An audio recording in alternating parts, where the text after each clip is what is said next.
Hi viewers, this is me Ribaha Imran and you're watching my YouTube channel. Viewers, सबसे पहले channel को subscribe करें, video को like करें, शेयर करें और बेल आइकॉन ऑन करना मत भूलिएगा क्योंकि आज हमें पाकिस्तान के इस्लामाबाद से हमें ज्वाइन किया है वसीम अल्ताफ साहब ने, जो कि किसी तारीफ के मोहताज नहीं है। सर बेहद शुक्रिया हमारी व्यूवर्स के लिए आपने टाइम निकाला। बहुत शुक्रिया जी।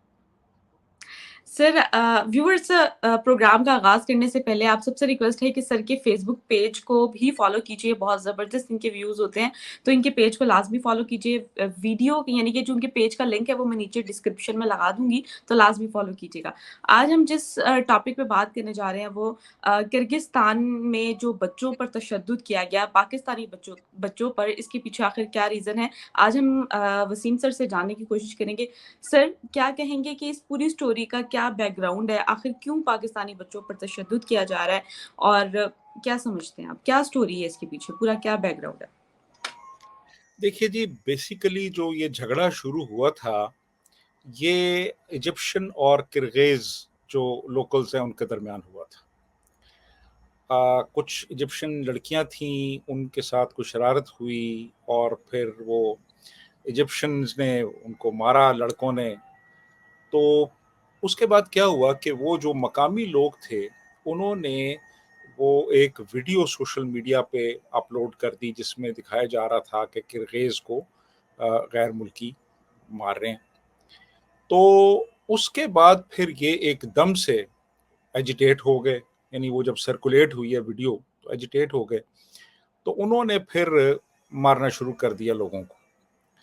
और पाकिस्तानी भी काफ़ी उसमें उन्होंने हिट किए, यानी गैर मुल्की जो थे, ख़ास तौर पे जो ये एशियन ऑरिजिन के लोग थे या देखने में एशियन नज़र आते थे, उनको काफ़ी उन्होंने मारा। तो काफ़ी स्टूडेंट्स ज़ख्मी भी हो गए उसमें, और हॉस्टलों में महसूर हो गए। और फिर उसके बाद उनके लिए बड़ा मसला हो गया कि वो अब हॉस्टलों से बाहर नहीं निकल सकते, खाने का मसला है, और सारी क्लासेस सस्पेंड हो गई, ख़त्म हो गया सारा सिलसिला। तो वो परेशान थे, हैरस्ड थे। और फिर ये चीज़ जो है ये बाहर आई कि ये सब कुछ हुआ है, मीडिया पे आ गया। फिर गवर्नमेंट भी कुछ थोड़ी कंसर्न्ड हुई इस हवाले से। फिर कुछ स्टूडेंट्स जो हैं वो उनको वहाँ से इवैक्यूएट किया गया। वो 1000 से अभी कम ही स्टूडेंट्स आए हैं, जबकि असल तादाद वहाँ पे कोई 10-11 हज़ार पाकिस्तानी स्टूडेंट्स की है जो कि वहाँ पे तालीम हासिल कर रहे हैं। तो अभी भी सिचुएशन मुकम्मल तौर पे कंट्रोल में उस तरह से नहीं है, और अभी भी सिचुएशन वहाँ पे टेंस है। जी रिबाहा। जब ये स्टोरी अभी स्टार्ट ही हुई थी तो कुछ ये भी आर्टिकल्स आए थे जिसपे ये था कि इंडियन स्टूडेंट्स को पर भी तशद्दुद किया जा रहा है, उसके पीछे आखिर क्या बैकग्राउंड है, क्या कहेंगे? नहीं, वो मैंने आपको बताया ना कि वो ये इजिप्शियन स्टूडेंट्स देखने में और ये पाकिस्तानी और इंडियन और बांग्लादेशी वो काफ़ी मिलती जुलती हैं शक्लें। तो वो चूंकि असल तो मसला इजिप्शियंस के साथ था, लेकिन अब देखने में अगर कोई इजिप्शियन नज़र आ रहा है, चाहे वो पाकिस्तानी है, इंडियन है, बांग्लादेशी है, तो वो तो फिर अब किसी के माथे पे तो नहीं लिखा। अब गोरे तो पहचाने जाते हैं ना, जो यूरोपियन हैं वो तो पहचाने जाएंगे, रशियंस पहचाने जाएंगे, किर्गिज पहचाने जाएंगे। तो बाकी जो एशियंस वहाँ पे गए हुए हैं इंडिया से, बांग्लादेश से, पाकिस्तान से, वो सबको एक जैसे ही ट्रीट कर रहे थे। वो तो मार रहे थे सबको। तो काफ़ी उन्होंने पाकिस्तानी काफ़ी बड़ी तादाद है, वो 11,000 स्टूडेंट है वहाँ पे। तो उन्होंने फिर वो जो सामने आया उसको मारा। हॉस्टल्स में भी थे, वहाँ हॉस्टल्स में एंटर हो गए, वहाँ जाके मारा। फिर इन्होंने अंदर से लॉक कर लिए, तो काफ़ी इश्यूज बन गए। फिर ये होता है कि जो लॉ इन्फोर्समेंट एजेंसीज हैं वो भी थोड़ा सा एहतियात करती हैं कि सिचुएशन और ज़्यादा ग्रेव ना हो जाए, सीरियस ना हो जाए, तो वो भी फिर तशद्दुद का इस्तेमाल करने में थोड़ा सा एहतियात करती हैं कि अपने लोग हैं तो इन पे तशद्दुद ना किया जाए इस तरह से। तो सिचुएशन खासी ग्रिम हो गई थी, लेकिन बहरहाल अब काफ़ी हद तक सिचुएशन गालिबन अब बेहतर है पहले से। जी, लेकिन बहरहाल स्टूडेंट्स को इवैक्यूएट किया जा रहा है वहाँ से, वो आ रहे हैं पाकिस्तान। हम्म। जी रिबाहा। अच्छा सर, आपको क्या लगता है कि इस पूरे वाक़ये के बाद पाकिस्तान और किर्गिस्तान के रिलेशन पर क्या इम्पैक्ट पड़ेगा? मेरा ख़्याल है स्टेट लेवल पे तो कोई ख़ास फ़र्क नहीं पड़ेगा इससे। वो तो वैसे ही रहेंगे हालात। कोई कोई आई डोंट थिंक कि कोई बड़ा उससे इम्पैक्ट, हमारे ख़ैर रिलेशंस हैं भी कोई इतने कोई क्लोज़ हैं भी नहीं। तो इससे क्या फ़र्क पड़ेगा? ये है कि स्टूडेंट्स जो वहाँ जाना चाहते हैं, वो ज़रा सोचेंगे कि यार वहाँ जाना चाहिए या नहीं जाना चाहिए। क्योंकि बिल्कुल, बहरहाल एक एक प्रेसिडेंस तो सेट हो गया ना कि वहाँ बिल्कुल, पे ये खतरा भी मौजूद है इस किस्म का। तो मेरा ख़्याल है कि स्टूडेंट्स के लेवल पे थोड़ा इसका इम्पैक्ट होगा, लेकिन स्टेट लेवल पे कोई मेरा ख़्याल है फ़र्क नहीं पड़ेगा इससे। वो तो देखें ना, दुबई ने हमारे वीज़ाज़ जो दे रहे थे पाकिस्तानियों को वो रिस्ट्रिक्ट कर दिए हैं काफ़ी। तो इसके बावजूद हमारे प्राइम मिनिस्टर अभी दुबई भी जा रहे हैं अब। तो वो कोई मेरा ख़्याल है बिल्कुल। स्टेट लेवल पे असर नहीं पड़ेगा इससे। जी। सर, जो हमारे प्राइम मिनिस्टर जा रहे हैं, आपको लगता है कि कोई पॉज़िटिव इम्पैक्ट आएगा रिलेशन पर? देखिए, ये तो कई फेरे सऊदी अरेबिया के भी लगा चुके हैं इससे पहले, लेकिन अभी तक तो एक पैसा भी नहीं आया वहाँ से। अब दुबई भी जा रहे हैं कि शायद वहाँ से कुछ आ जाए। बेसिकली तो मकसद एक ही होता है ना इनका, कि कोई मिल जाए कुछ, कोई ले आए यहाँ पे। तो अब वो लोग भी अब थोड़े से समझदार हो गए हैं, वो भी इस तरह से वो पैसे-वैसे नहीं देते। तो मुझे कोई बहुत ज़्यादा उम्मीद नहीं है कि इनको कुछ वहाँ से कोई पैसे-वैसे मिलेंगे। बहरहाल देखें, लेट्स सी। जा तो इसी मकसद के लिए रहे हैं वो, और तो कोई बड़ा मकसद नज़र नहीं आ रहा मुझे दुबई में कि किस लिए जा रहे हैं। शॉपिंग करने तो नहीं जा रहे होंगे ना, इसीलिए जा रहे होंगे कि कुछ पैसे मिल जाएं। तो बिल्कुल। पैसे अभी तक तो कहीं से नहीं मिले। नारे तो बहुत मारे हैं इन लोगों ने, लेकिन पैसे तो अभी तक कहीं से नहीं मिले। तो ये इस तरह से है। जी रिवाह। अच्छा सर, क्या समझते हैं कि इस तरह के बहुत सारे सोशल इश्यूज़ हम आए दिन मंज़र-आम पे देखते हैं। एशियन स्टूडेंट्स को वेस्ट में इस तरह ही ट्रीट किया जाता है, ख़ास तौर पे पाकिस्तानियों को। मतलब हम आए दिन कोई ना कोई वीडियो देखते हैं, जिस पे पाकिस्तानी स्टूडेंट्स के साथ बुरा सलूक किया जा रहा होता है। इस पर आपकी क्या राय है? वेस्ट में क्यों नहीं पाकिस्तानी स्टूडेंट्स को रिकॉग्नाइज़ किया जा रहा? देखिए, या ट्रीट रिकॉग्नाइज़ तो ख़ैर करते हैं, सिविलाइज़्ड लोग हैं वो, ऐसी कोई बात नहीं है। तो सर अब अगर ट्रीट आप अच्छा वहाँ जाके अगर आप इस तरह की हरकतें करेंगे हुँ, कि आप लड़कियों को हैरेस करेंगे वहाँ जाके, ठीक है जी? हुँ, आप अभी पिछले दिनों एक मैं तस्वीर देख रहा था कि उसमें 12 12 लोग थे उस तस्वीर में, जिनमें 11 पाकिस्तानी थे और 1 इंडियन था। और वो सारे जो थे वो पुलिस ने अरेस्ट कर लिए कि उन्होंने वो लड़कियों को हैरेस किया था वहाँ पे। तो जब आप ये इस तरह की हरकतें करेंगे, जब आप जाके जालसाज़ी करेंगे वहाँ पे, तो फिर ज़ाहिर है कि वो सोसाइटीज़ जो हैं वो ये चीज़ तो टॉलरेट नहीं करती। डेफ़िनिटली, आपको अच्छा कंडक्ट शो करना पड़ता है, आपको वहाँ पे एक कोड के तहत ज़िंदगी गुज़ारनी पड़ती है, आपको रूल्स एंड रेगुलेशंस फ़ॉलो करने होते हैं। अगर आप ये सब कुछ करेंगे, आप वहाँ जाके मिसाल के तौर पे डिजिटल मीडिया पे आप छोटी उम्र की बच्चियों के साथ अगर आप इस तरह की ख़राब किस्म की कम्युनिकेशन करेंगे, उनको वर्ग़लाएँगे और जालसाज़ी करेंगे, जाली पेपर तैयार करेंगे, तो ज़ाहिर है उससे फिर एक अच्छा इम्पैक्ट तो क्रिएट नहीं होगा। उससे तो आपका अपना इम्प्रेशन ख़राब होगा। तो ज़ाहिर है फिर वहाँ जो लॉ एनफोर्समेंट है वो बहुत ही सख्त है। वो तो किसी को नहीं छोड़ते, कोई भी हो। वहाँ तो ऐसा रियासत बहुत मज़बूत है। तो इस किस्म की हरकतें अगर आप करेंगे तो फिर ज़ाहिर है वो आपको पकड़ेंगे।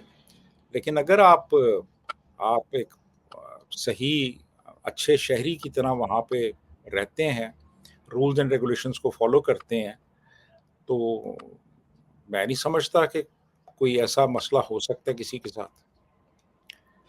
जी वाह! अच्छा सर, अब दूसरी जानिब हम आते हैं। आपने देखा ही होगा कि हेलीकॉप्टर क्रैश हुआ, ठीक है? ईरान के प्रेज़िडेंट जो है उनकी डेथ हो गई।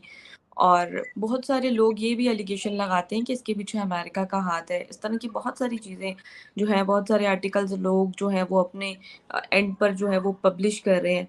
क्या कहेंगे आप कि आखिर क्या बैकग्राउंड है? क्या आप समझते हैं कि इसके पीछे भी अमरीकी साज़िश है? क्योंकि क्लेम तो यही किया जा रहा है। आपके अकॉर्डिंग क्या इस पर, इसकी क्या स्टोरी है? इसकी क्या बैकग्राउंड है? देखिए, पहली बात तो ये कि ये हमारी साइकी में ये चीज़ रच बस गई है कि हर चीज़ के पीछे हम साज़िश तलाश करते हैं। हर जो भी दुनिया में कुछ हो रहा है, उसके पीछे हमें साज़िश नज़र आती है, पहली बात तो ये।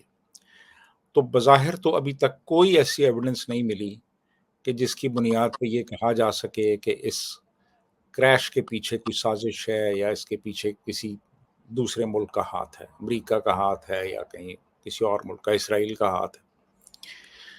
तो मैं तो अभी इस आइडिया को बाय नहीं करता क्योंकि कोई एविडेंस नहीं है इस किस्म की। इवन जो ईरानियन अथॉरिटीज़ हैं, उन्होंने भी साज़िश का ज़िक्र नहीं किया अभी तक कि इसके पीछे कुछ साज़िश है।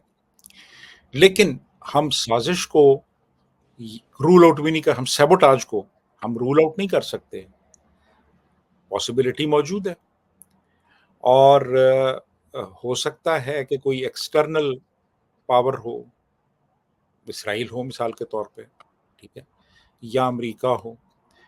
लेकिन मैं नहीं समझता कि ईरानियन प्रेज़िडेंट को एलिमिनेट करके आप कोई बड़े मकासद हासिल कर सकते हैं। क्योंकि ईरानियन प्रेज़िडेंट कोई बहुत ज़्यादा पावरफुल फ़िगर है नहीं एक्चुअली। जो पावरफुल फ़िगर है ना, वो रहबर है, सुप्रीम लीडर है, जो आयतुल्लाह ख़ामेनी है। अच्छा, अब अ, एक ये भी थ्योरी आ रही है इस वक़्त सुनने में कि जी ये चूँकि अब फ़ारिग होने वाला थे, 8 साल की टर्म होती है रहबर की, सुप्रीम लीडर की, वो ख़त्म होने वाली है। तो उसके बाद फिर ये एक स्ट्रॉन्ग कैंडिडेट थे उस पोज़ीशन के लिए और वो चूँकि supreme commander of the armed forces भी होता है और वो सबसे ऊपर है, वो पार्लियामेंट की किसी अ, करारदाद को या पार्लियामेंट के किसी कानून को भी वो वीटो कर सकता है। सारी पावर्स उसके पास। तो चूँकि ये एक कैंडिडेट थे, तो अब ईरान के अंदर मुख्तलिफ जो ताकतवर हलके हैं, उनकी तरफ भी इशारा किया जा रहा है कि शायद वो इसमें इन्वॉल्व्ड हों। अब ये भी एक पॉसिबिलिटी मौजूद है कि ईरान के अंदर कुछ ताकतवर हलके ना चाहते हों कि ये रहबर बने, मिसाल के तौर पे। देखें ना, एक स्पेकुलेशन है ना, सारी स्पेकुलेशंस हैं ये। लेकिन किसी भी चीज़ की अभी तक कोई वाज़ेह एविडेंस सामने नहीं आई और अभी ईरान के जो आर्मी के चीफ हैं, उन्होंने इन्वेस्टिगेशन का हुक्म दे दिया है, इन्वेस्टिगेशन हो रही है। तो उसके बाद फिर मेबी के कुछ और चीज़ें सामने आएँ और कुछ ज़्यादा बेहतर तौर पे हम कह सकें कि ये हादसा था, ये पायलट एरर था या ये कोई साज़िश थी, सैबोटाज था। जी वाह! फिर आने वाले टाइम में आप क्या देख रहे हैं, इज़राइल और ईरान के रिलेशन में कोई मतलब जो रिलेशन ख़राब हो चुके थे, जो जहाँ पर जंग हम देख रहे थे कि एक-दूसरे पे जो है वो बम फेंके जा रहे हैं, कभी कुछ फेंके जा रहे हैं, कभी मिसाइल से हमले हो रहे हैं, तो अब आने वाले टाइम में आपको कोई बेहतरी नज़र आ रही है इनके रिलेशन में या जंग बंदी हो सकती है? जी, बिल्कुल नहीं, क्योंकि मैंने आपको बताया ना कि ये ईरान की एक तरह की रियासती पॉलिसी है। इमाम ख़ुमैनी जब आए थे तो उन्होंने भी यही कहा था कि इसराइल को सफ़ा हस्ती से मिटा देना चाहिए। जो मौजूदा हैं उनकी भी यही पॉलिसी है और ईरानियन गवर्नमेंट जो थी, अभी आप देख लें जिसको ये हेड कर रहे थे, उसके दौर में अभी ये पिछले दिनों एक्सचेंज हुआ, रॉकेट्स का इधर से भी फायर हुए, उधर से भी उन्होंने भी अटैक किया। तो अब बात ये है कि ईरान में मैंने जैसे आपको बताया कि प्राइमरीली जो मुल्लाज़ हैं वो रूल कर रहे हैं।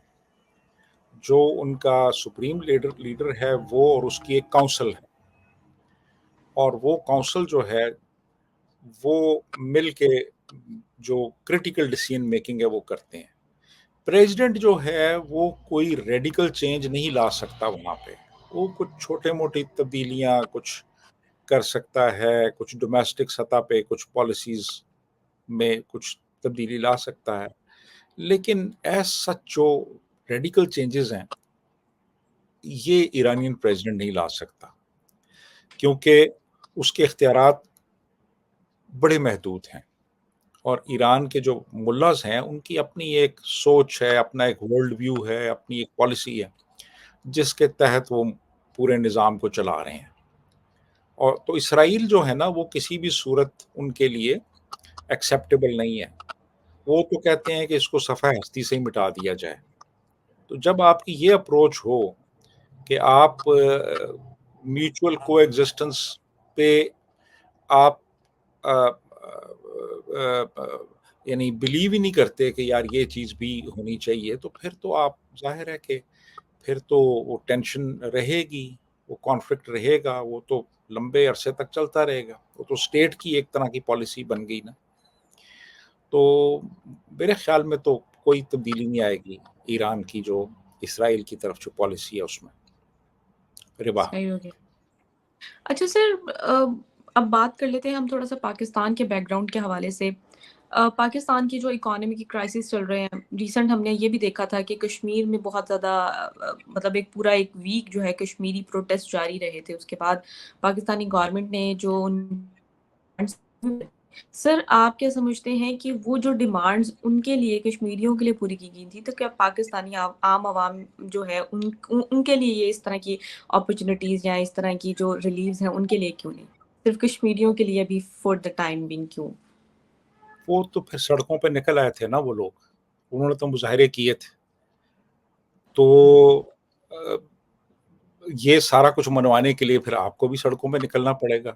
اس وقت ابھی 46 47 جو ٹیمپریچر ہے اس میں آپ آ جائیں سڑکوں کے اوپر اور نعرے لگائیں اور اپنے مطالبات پیش کریں, تو پھر شاید یہ سوچنے پہ مجبور ہو جائیں کہ یار ان کے لیے بھی کچھ کرنا ہے.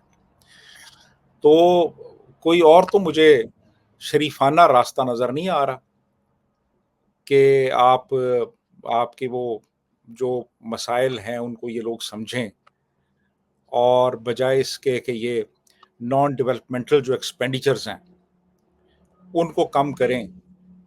یہ تو عوام کی کمر توڑ رہے ہیں اس وقت مہنگائی سے. یعنی ابھی گیس کی پرائسز بڑھائی جا رہی ہیں, پھر اس کے بعد آپ دیکھیں گی کہ یہ اس کی فیول کی پرائسز بھی یہ بڑھا دیں گے, آپ دیکھ لیجئے گا, اور ٹیکسز لگا دیں گے, ہیوی ٹیکسز. بجٹ آ رہا ہے ابھی یہ جون کے مہینے میں. تو اگر اس ملک میں آپ نے اگر اپنے مطالبات منوانے ہیں تو پھر میرے خیال میں اب کوئی شریفانہ راستہ رہا نہیں ہے. اب آپ کو وہی کچھ کرنا پڑے گا جو کشمیر کے عوام نے کیا. تو یہی ایک صورت ہے, اس کے علاوہ تو مجھے کوئی اور صورت نظر نہیں آ رہی ہے. بالکل. اور سر جو لاہور میں تو بہت شدت کی گرمی کے ساتھ ساتھ ہمیں تو گھر میں بیٹھ کے بھی جو ہے وہ سکون نہیں ہے. اس ٹائم لائٹ اتنی جا رہی ہے, اور مطلب پرسوں تو پوری رات لائٹ نہیں آئی سر, اور دن میں تو 1 گھنٹہ آ رہی ہے, 1 گھنٹہ جا رہی ہے. اور مطلب ایک غریب آدمی پتہ نہیں کس طرح سروائیو کرے گا اتنی شدید گرمی میں بھی. اور بل بھی اب بل پہ بھی جو ہے وہ بجلی کی جو پرائسز ہے وہ بھی انکریز ہوں گی, اور پھر لوگ جو ہے obvious سی بات ہے کہ وہ پروٹیسٹ کرنے کے لیے نکلیں گے, کیونکہ جب آپ اپنے روٹی کپڑے مکان کی ضروریات سے ہی باہر نہیں نکل رہے ہیں تو یہ بجلی کا بل آ جائے تو ایک غریب عوام کیسے اس کو ادا کر پائے گی. تو یہ ایک لمحہ فکری ہے میری گورنمنٹ سے یہ اپیل ہے کہ ان چیزوں پر خاصی توجہ دی جائے. کشمیری عوام کے لیے جو انیشیٹو لیے گئے, پورے پاکستانی عوام کے لیے اس طرح کے انیشیٹو لیے جائیں تاکہ پاکستانی عوام جو ہے وہ خوشحال زندگی گزار سکے. سر ونس اگین آپ کے وقت کا بہت شکریہ. ویورز چینل کو سبسکرائب کریں, ویڈیو کو لائک کریں, شیئر کریں. جاتے جاتے آپ سے ایک بار پھر سے ریکویسٹ کرنا چاہوں گی کہ وسیم سر کے فیس بک پیج کو بھی فالو کیجیے گا. نیکسٹ پروگرام تک کے لیے ہمیں دیں اجازت. Thank you so much.